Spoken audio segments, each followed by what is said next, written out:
Stas Butler is a broadcast journalist at Radio Taiwan International who's joining us live from Taipei. Stas Butler, what can you tell us about Pelosi's landing?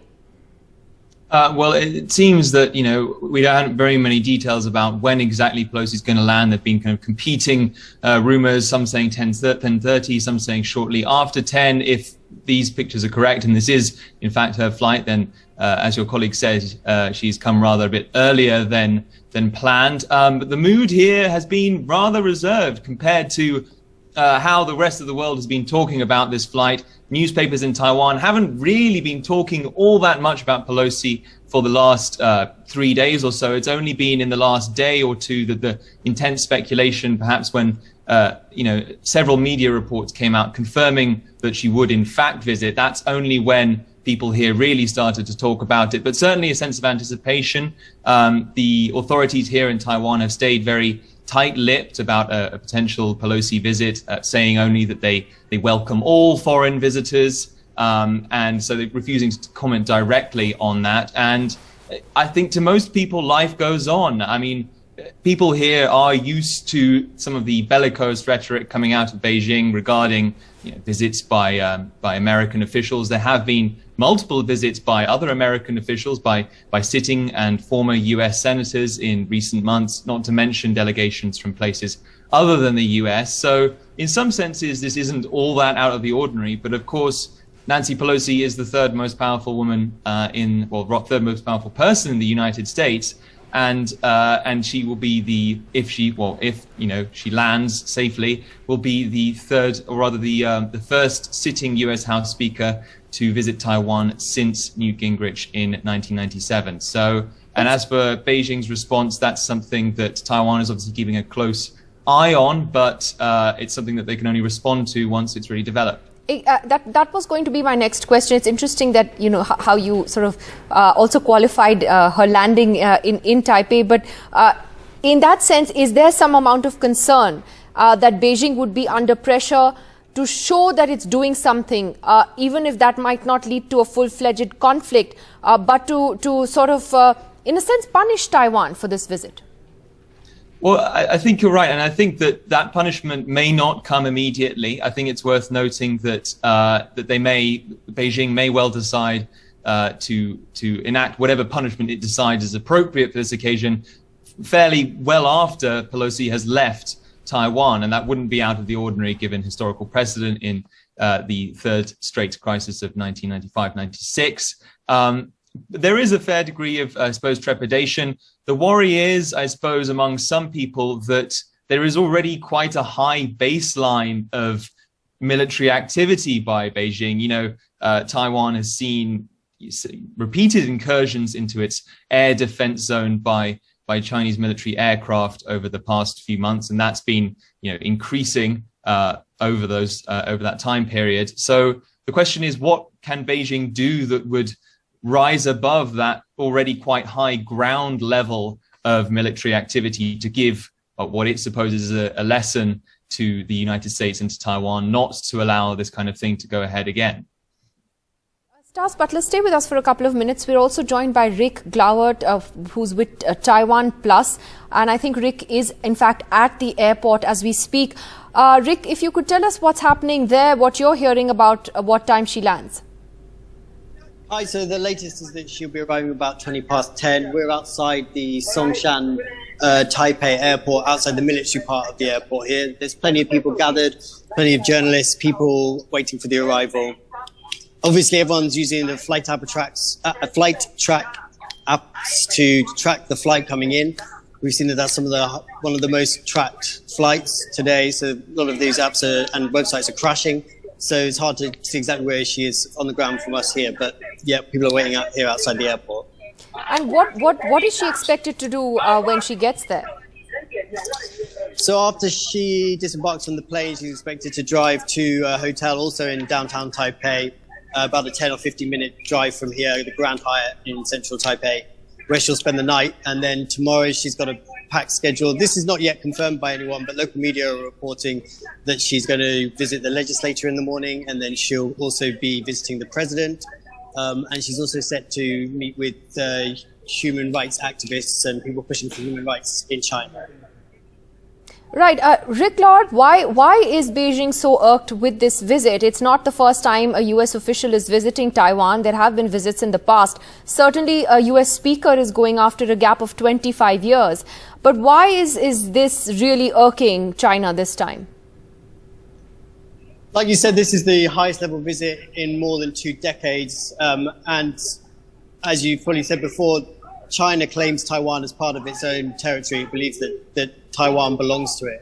So anything that recognizes Taiwan as a country that the US does, for example, sending officials, and especially sending this high-level official, remember Nancy Pelosi is basically third in line to the presidency.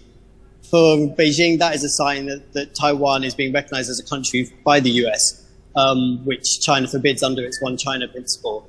So that's considered a bit of a red flag for Beijing, and this comes after quite a few years and months of warming ties between Taiwan and the US, and declining ties between both China and Taiwan, and also between the US and China. Rick, can you just, if you can just show us what's happening around you? Is there a huge media presence there at the airport? Are there any officials there? What's going on around you? So we've got quite a few officials here at the moment. As you can see behind me, the gate here, that's the gate that leads to the military part of this airport in downtown Taipei.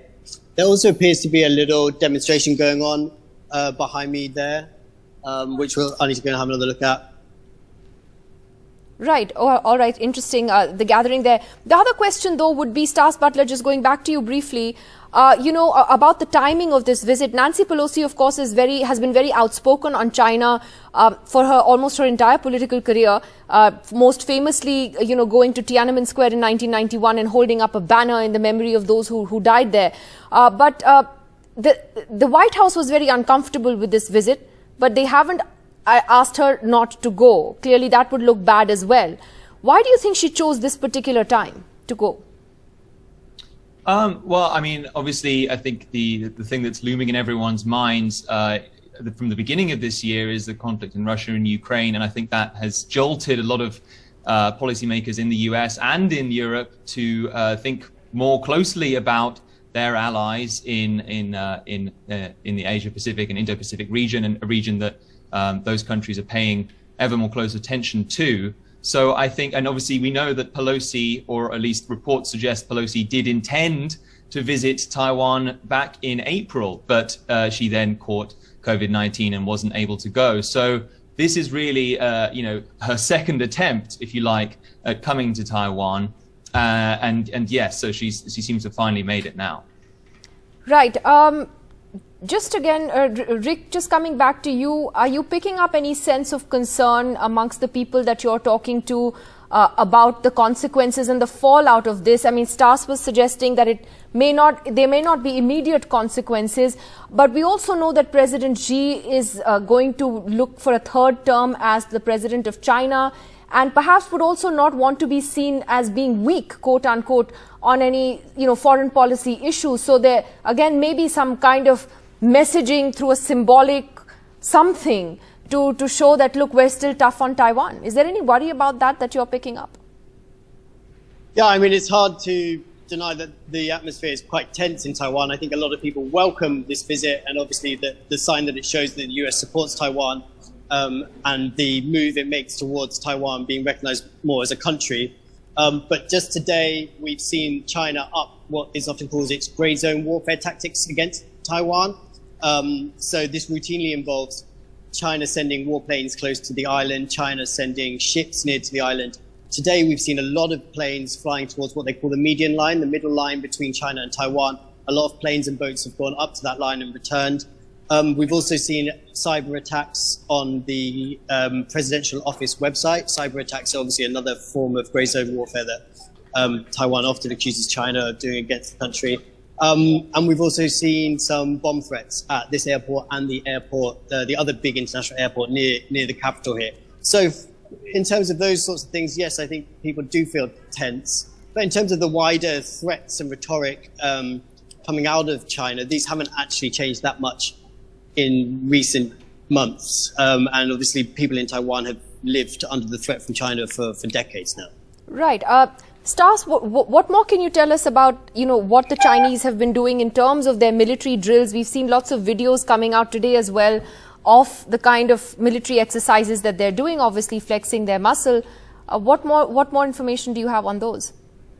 Yes, so we know that Chinese military forces are going through drills in the South China Sea. Obviously, those are going to run all through this week. Whether that's obviously a direct, response to Pelosi's visit is up for question, because it's also the anniversary of the PLA's founding, the People's Liberation Army, or the Chinese military. We've also seen rather dramatic footage on Chinese social media of what appears to show tanks rolling down beaches on China's southeast coast opposite. That's the side facing Taiwan. Those videos obviously unconfirmed because they're coming from social media, but some rather ominous footage coming out of there. All right. I'd like to thank both you, Stas and Rick, for joining us at this hour. We will come back to you in a little while once her plane actually lands there. Thanks very much for being with us.